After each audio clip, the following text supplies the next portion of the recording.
Chester, you immediately disappear and blow this popsicle stand.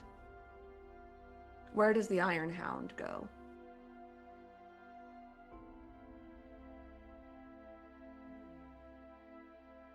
He immediately goes to Baldur's Gate. On his broom. Doesn't care who sees him, and while they're seeing a small little dog riding a broom, straight as an arrow. But he heads back to Baldur's Gate. And with his newly found demigod-like powers, he goes to find Alara.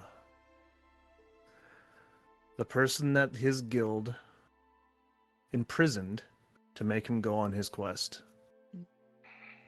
For those who, even though I left the game a little early for more for it to play out, but the speaking stone that Chester talked into was him talking to Silas, his guildmaster.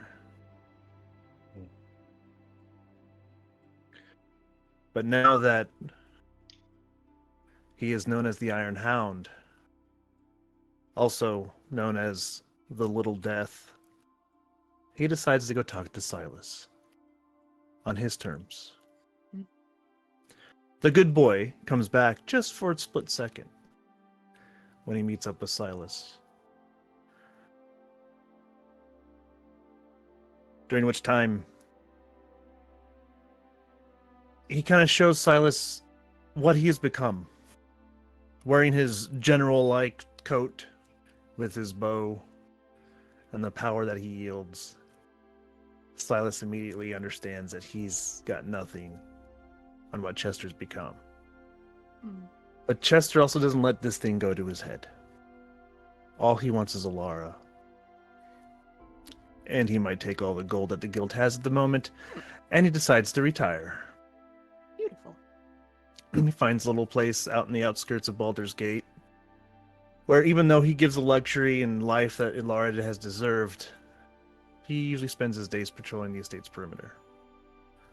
Always using that 1,000-yard stare of his, and his ability to walk within the shadows. And from time to time, when he, through the grapevine and his connections, hears that one of the group comes through Baldur's Gate, has a drink with them from time to time. And every time he gets offered to go on some wild, crazy adventure, he turns them down, because he has everything he's ever wanted in life. Until we get to the point where Chester has lived his life. Alara's gone.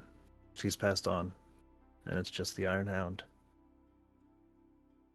His eyes finally close and he slips off into the unknown, where he wakes up back in the gulch that he spent 25 years in. Because little do all of you know, he actually did sell his soul